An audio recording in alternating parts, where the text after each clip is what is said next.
Hello, hello. We are back. It is time for our Entrepreneur Essentials Week segment. And I have with me today the one and only Lewis Chaney.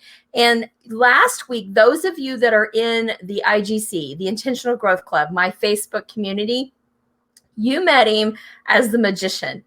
This week, you're going to meet him as the TEDx alumni and award-winning speaker. And so, Lewis, would you like to do any other intro as you get into, just to tell people a little bit more about your background? Because some of them that are watching as they watch the replays on this are not in my IGC Facebook community, and I want them to know how great and awesome you are. Oh, thank you so much. You do my heart so well, Jen. What I've done is I've got a background. I come from a TV background. I worked in television news for many, many years. I've worked in independent film. I've worked in commercial production. I've worked in Nashville for a couple of years working with country music artists, anybody you could lay your tongue to pretty much in the year of 1998 to 2000 I've worked with. I've done a whole lot, and I've told tens of thousands of stories, trained over 100 journalists. This is my background. Then I moved over into speaking. I picked up awards and all of these different things, and now I'm taking all the information, all the experience I have, and being able to help other people to be better speakers. Awesome. And then you're going to do that today. You're going to pour into the people that are tuning in live today. And remember, if you didn't see the head of the ahead of time post, whatever that, however you say that, he is giving away a bonus today. And you want to make sure that you join in live and you make some comments so that you go in that pile of people that he can select from in regards to getting an hour-long consultation, correct? Absolutely. I'm giving away a 1-hour consultation today at random with someone who joins me on the chat, just tells me a little bit about who you are and that you're interested in this. I'll put your name in there. I'm going to draw a name at random, and someone gets a 1-hour consultation. That's wonderful. A lot of experience available for that person that gets that. You'll not regret showing up live and commenting and getting to spend that time with Lewis. So I am going to let you take it away and go from here, Lewis, and then we will get the show on the road. Although we do have a couple comments before I go. Trish said hi to both of us. How about that? Hey. Yes, we're glad you're on with us today. Let's go.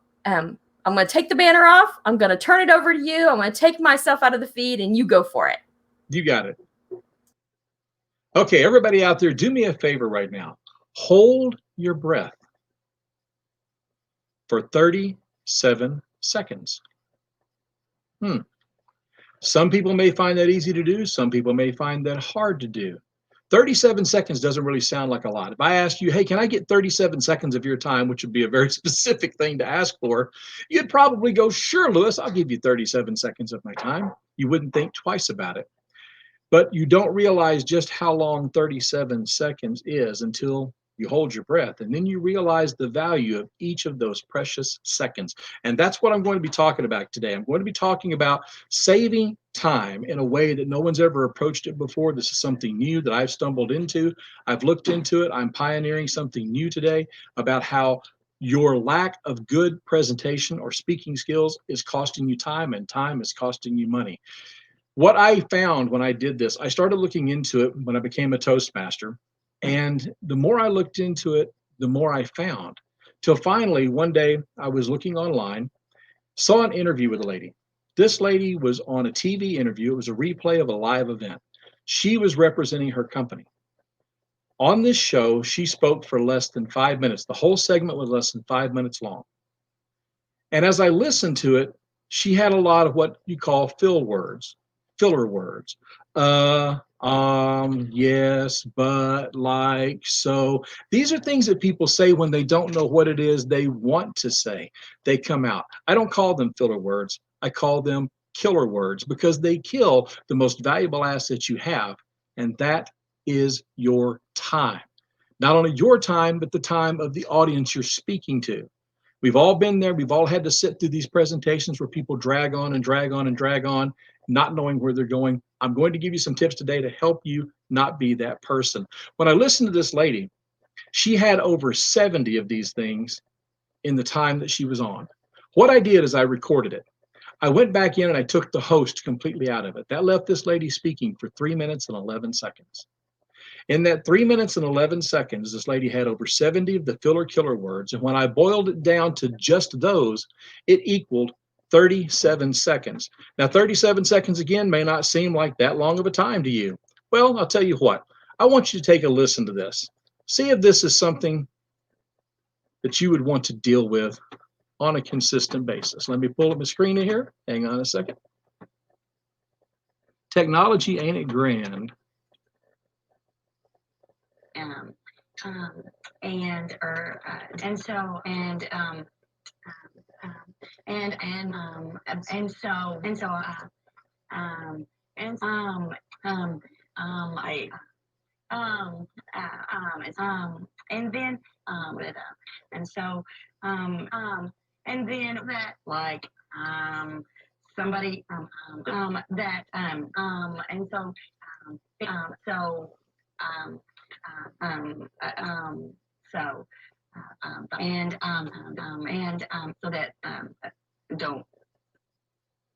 Have to admit, folks, that was absolutely excruciating to listen to. Without a doubt, excruciating. And that's only 37 seconds. And you know the people I'm talking about. You've heard this before. Try this the next time you see someone speaking.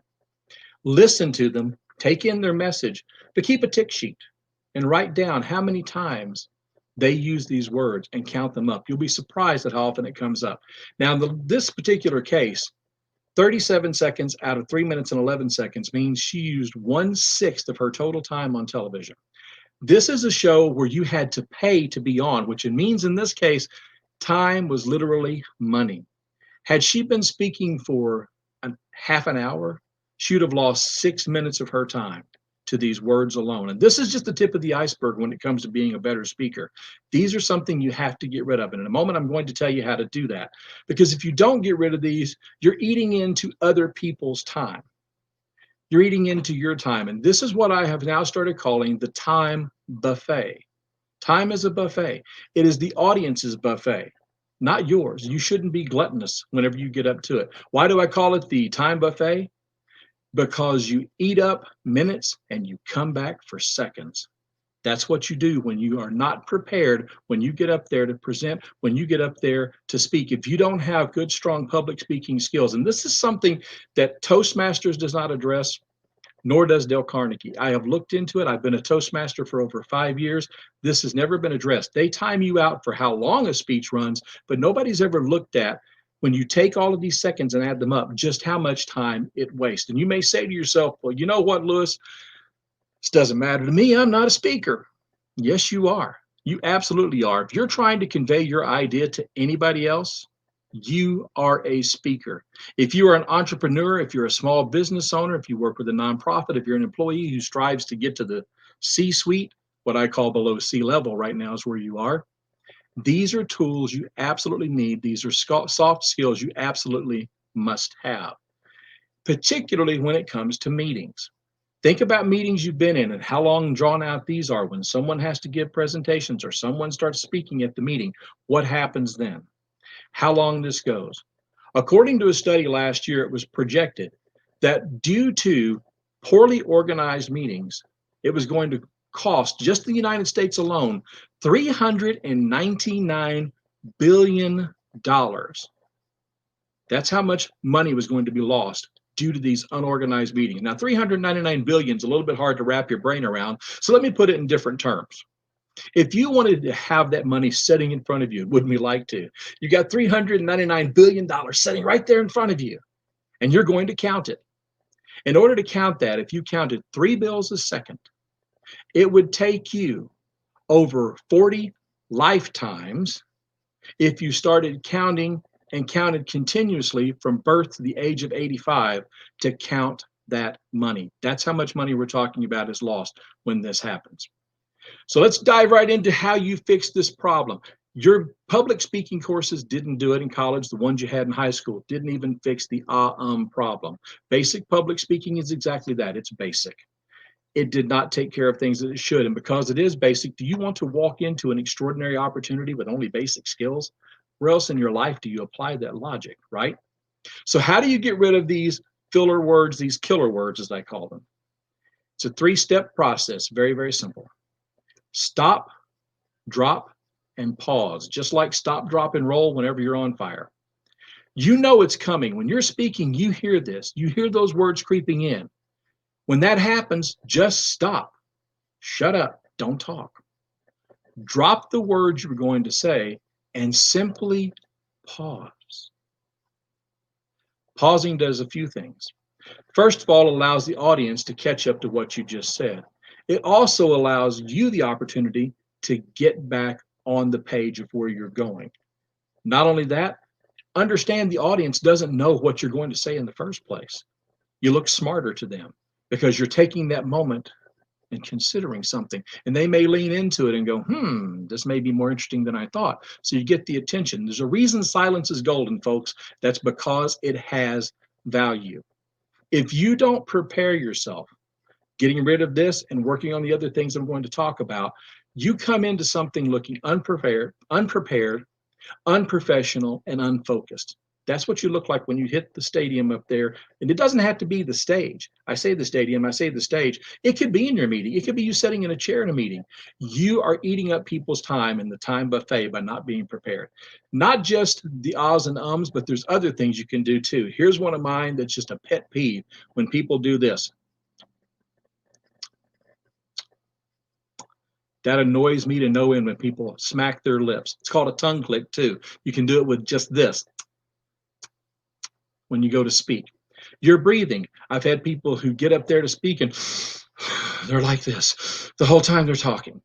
They snort up there when they're doing it. They'll lick their lips. They'll shift their weight from one foot to the other foot, from one foot to the other foot.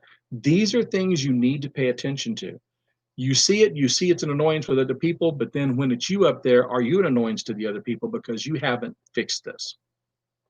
When you get up there, one of the key things you have to do, number 2 here I'm looking at on my list, you need to write it out. Write out what you're going to say. Don't just get up there and wing it. Winging it is absolutely not the way to go unless you are a top-notch professional speaker. And even then, you make notes.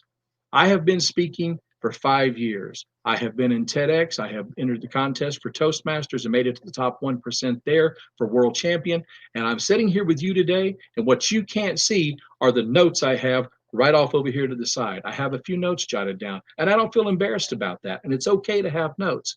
Alan Weiss, great speaker. I encourage you to look him up. Alan Weiss gets $35,000 for a 1-hour keynote. $35,000, and he uses notes. It's okay to have your notes, just don't carry them and don't sit and read them. I've got mine taped up over here. So you write things down that you want to say. You get your thoughts in order before you get up there on that platform, or you stand up in front of the audience, or you do your presentation in your meeting, whatever it is. Know your material. And the other thing you need to do, and I can't demonstrate that because I'm on a live here, I get up, you'll just see my belly.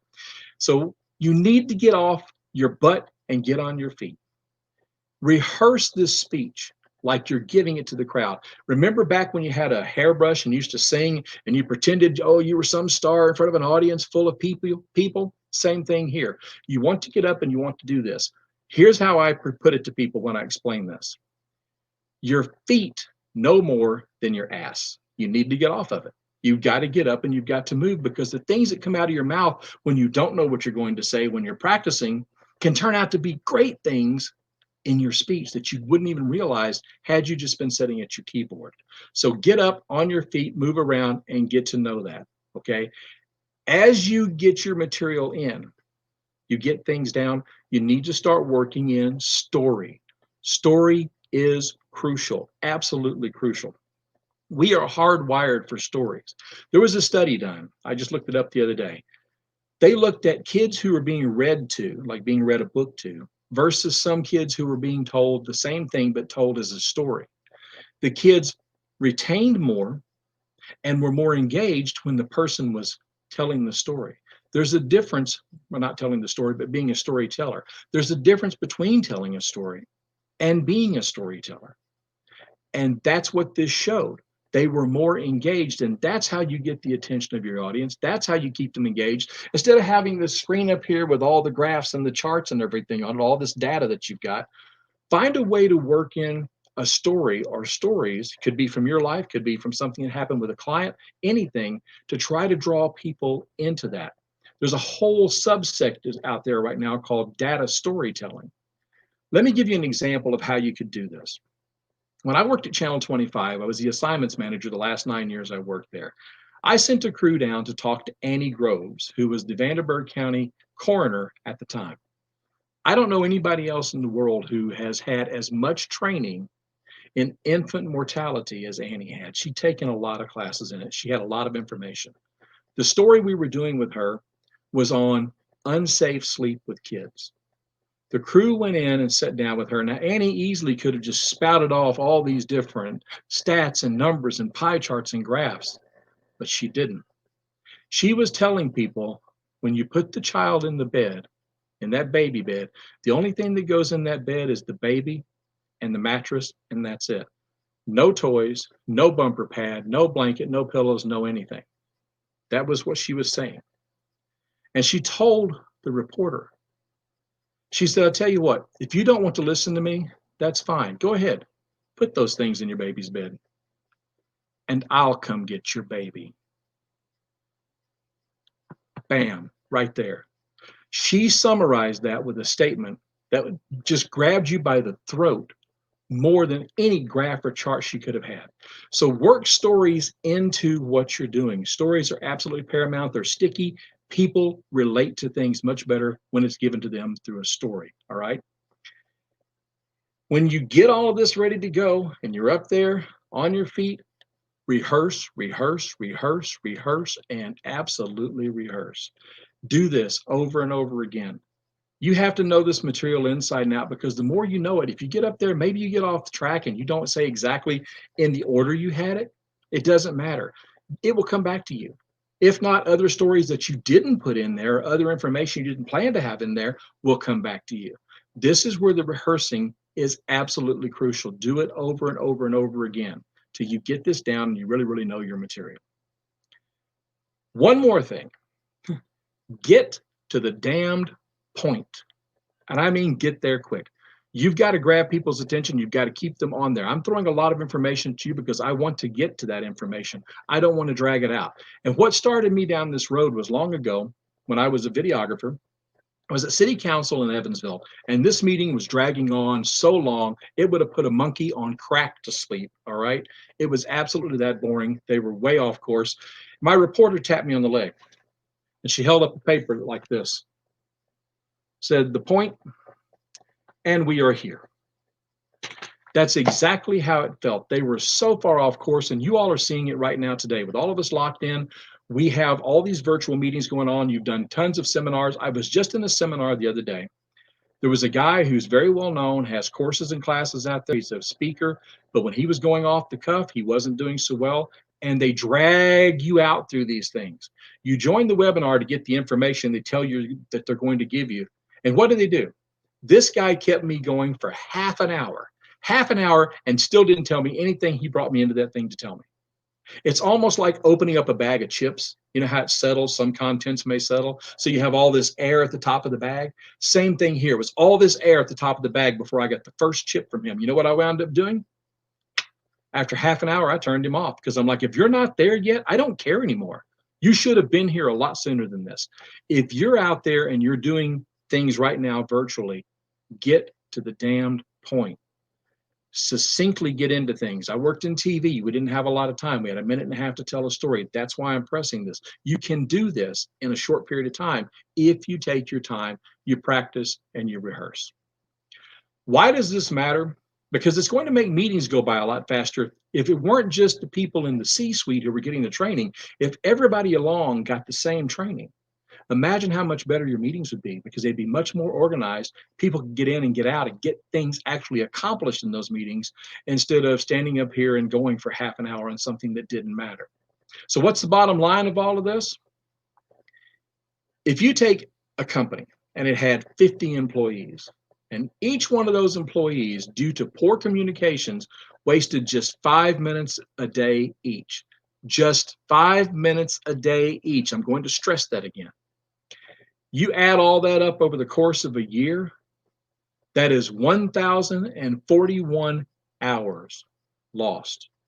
If you look at the 8-hour workday, that comes out to 130 days lost because 50 people lost 5 minutes a day on poor communication skills. That's a lot, isn't it? Can you afford to lose that kind of time? Do you want to be somebody who's partaking of the time buffet like that and wasting the time of other people? I don't think that you do. All right. I have an ebook. I'm going to have Brain Gen back in. I've got an ebook that I'd like for you guys to check out. I have a bit.ly address that's going to pop up here on the screen. This ebook has some of the information that I've just talked about, plus some more in there. I'm not taking your addresses. I'm not taking anything. You simply go to the bit.ly address. You get the ebook. I promise you the things that I'm talking about will help you be more productive and help you be more efficient in what you're doing. All right. At this point, I'm going to have you all chime in. If you have any questions, Jen, I'll turn it back over to you. I am pasting the bit.ly e-link in the chat so that everyone that is on the Facebook, my business page, has the opportunity to be able to just click the link and it works for them. Just got to hit enter, I think. Let me make sure that that works. Oh, it says an error occurred. I'm going to try that again. That's just fine. So we have some questions. Sure, absolutely. I am going to let me just scroll back to the last one, the first one, I think. And okay. This is so applicable because I just did this. So here we go. Trish asks, what do you do when you lose your complete train of thought? Don't do like Jen did. When you lose your complete train of thought, if you've got notes, and I just pulled these down, guys, right there they are. These are the notes that I had for you. I simply would stop, gather myself, walk over, glance at my notes, and come back. The audience is on your side. That's the key thing you have to understand. They don't want to see you fail. You know, there was the TED talk that I just did back in November. We had a girl that came on and she had rehearsed her material. And at the last minute, within the last few days of the TED talk, completely changed what she was going to do. Took away all the graphics and everything, and she got on the stage. And when she got on the stage, she lost her place a lot. She got very emotional with the topic she was talking about. And you know what happened? Did people boo her and hiss her? No. They're yelling at her, going, "You've got this, girl. You keep going." And when she finished, they gave her a standing ovation. They were on her side through it. Was she a perfect speaker? No. Was she a heartfelt speaker? Absolutely. And that matters. So if you're up there and you make a little bit of a gaffe, don't worry about it. The audience is on your side. Take your time, walk over. In that thing I told you with Alan Weiss, he does that. In the middle of one of his speeches, he walks over, he just stops, walks over, glances at his notes, comes back and he goes, at the time, he said, I make $25,000 for an hour of speaking. Yes, I use notes. So don't worry about it. So Trish had another question. Let me show that to you. She says, what can you say when someone asks you a question and you don't immediately have an answer? If you think you can conjure that answer up, think back on it. Tell them, give me a second. Let me think on that. Tell them what you can start telling them about it. If you can't tell them an answer and it's going to take too long to come up with something after a few seconds, tell them, right off the top of my head, I can't tell you the answer to that, but I will get back to you with that answer, I promise. And you move on. Okay. Awesome. So someone else had another question. This is from within the IGC. Advice for those of us starting podcasts. Yes, podcasters. Oh, I've listened to so many podcasters out there. If you're starting a podcast, you need to get these skills down. You have got to be able to have your stuff together as a host. When you're sitting with someone and you're talking to them, if you're bringing in guests on your podcast, know enough about them to have a list of questions that they can't see, stick them off to the side. You can put sticky notes all around the screen. Nobody can see them, right? But you sit there and you work with them going through the questions that you have. You learn how to ask them the questions. You don't ask anything that's going to give a yes or no answer. You want to draw them out. So you want to make them give you answers that are more than just a simple yes or no. So you learn to ask those questions that way. But you have to be able to speak well too. You don't want to be sitting on this podcast and going, well, that last book that you wrote, let me find that there. I would like to see what I mean. All that time wasted. You absolutely need to get these skills down if you're going to be a podcaster, because you're the captain of that ship, and the captain needs to have his stuff together. Yeah, definitely. Or her. Or her. Or her. I apologize. Or her. We got a lot of gals in the IGC. Don't offend them, Lewis. We got to take care of our ladies in the I just felt my cheek get warm. That's all right. So, oh, somebody told me the Bitly link is not working. I will fix all of that. I'll make sure I post everything possibly to make sure that the link goes in for everyone whenever it's post show, and I just use some us. When you said that and I wrote in there, I was like, oh my God. The funny thing is, I used in the intro. How many have I used this whole entire week and all these lives? The funny thing is, and I tell people this, if you practice this all the time, I mean, you're driving down the highway, you read a sign. There's a sign that says, we have hamburgers today, 75% off. Read that like you're an announcer, going back to the podcaster. Do that all the time.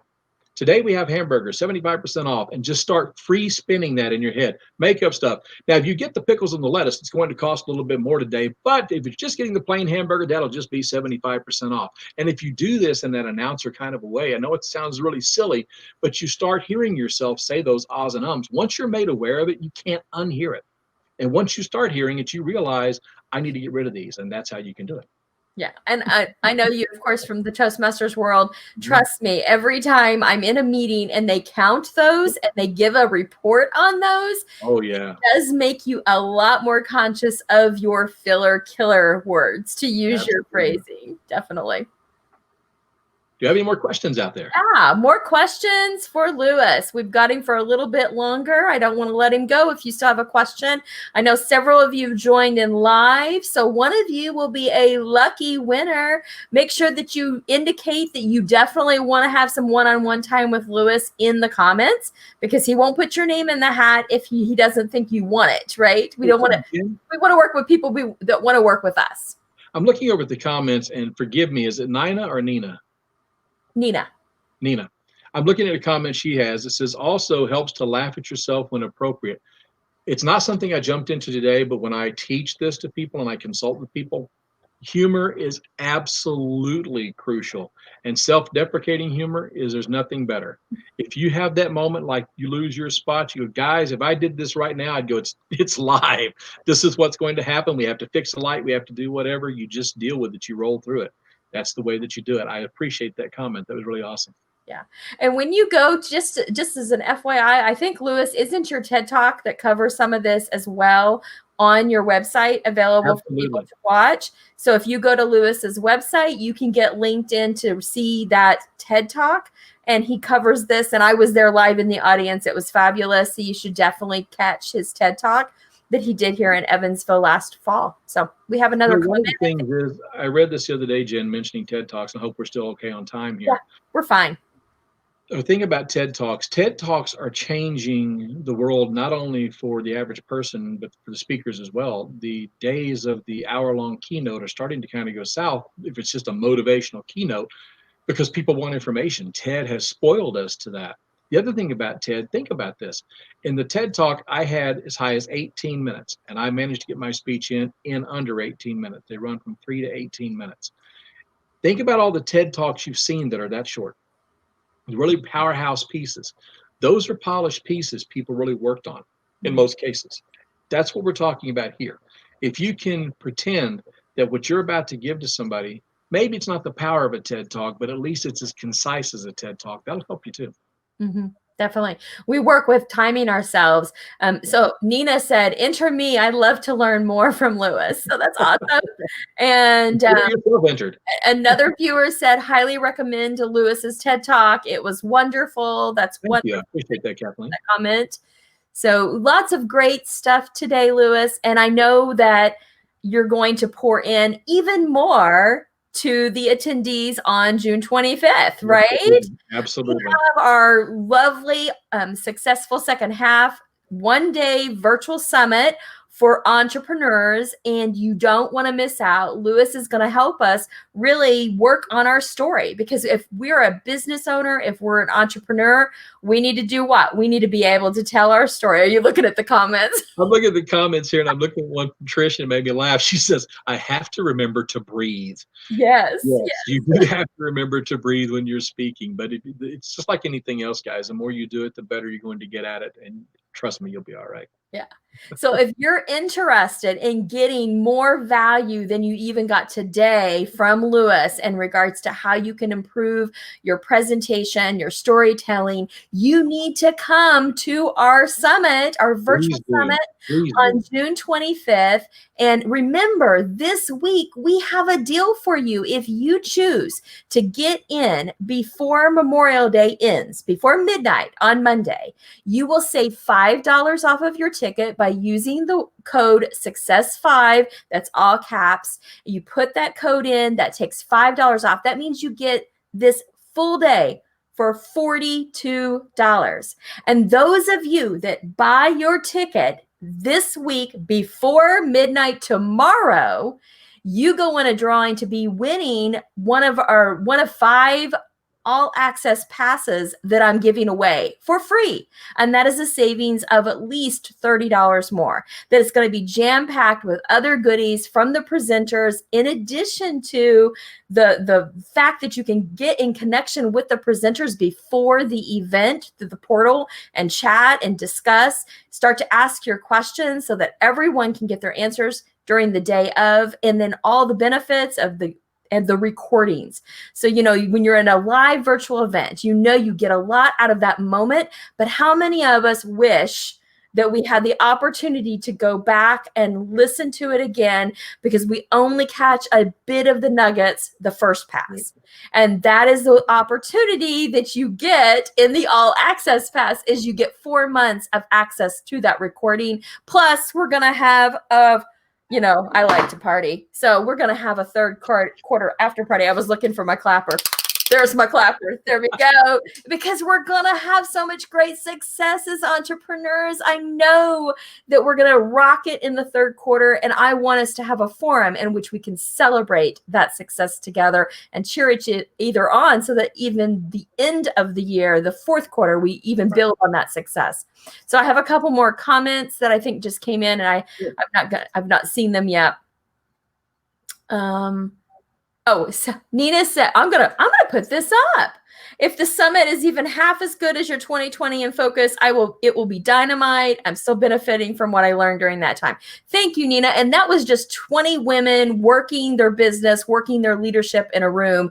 And the synergy we created that day was pretty phenomenal. So we're trying to multiply that effect. And I promise it will be worth the time, the money. We will not waste anything for you. So thank you all very much for showing up today to listen to the golden nuggets that Lewis was giving us. And I want to just put up his website one more time, just in case you didn't catch it the first go around. This is where you find his TED Talk. I'll get the bit.ly link for his ebook fixed and posted in both places where we've gone live today, so you can easily access that. Any final words, Lewis, before we call it a day? Yeah, just a couple of quick things. One, the ebook is called The Costly Business Problem No One Ever Notices. And we're talking about the time buffet in that. And I just want to say thank you to you, Jen, not just for me, but I know I've watched some of the other ones that you've had on here. It has been so gracious of you to allow us a platform to reach out and talk to people, and to gather people into one place and give everybody out there a lot of information. And the information has been great that's been given. I'm looking forward to the event in June myself, because I want to watch everybody else and see what I learn from them as well. Yeah, it's great when we can pull some experts and some entrepreneurs that are local, regionally, people that can actually add value. And I know that we're all learning from each other, because everyone is an expert in something. And we're trying to bring in some experts that help us when we're not the expert in our marketing and our sales and our storytelling and our mindset. And then also just those tactical things that come with the money, how to collect it and do all that fun stuff, and business operations. questions. We're going to cover all of that in that one-day summit. So I know it'll be great. And I'm just looking at comments keep coming in. I'm always tempted to look before I go. And Bitly works if you use all caps. Yay. Thank you for doing that. So Lewis, thanks again. Thank you for having me. I appreciate it. And thank you all for tuning in. Thank you. Yeah. Bye-bye.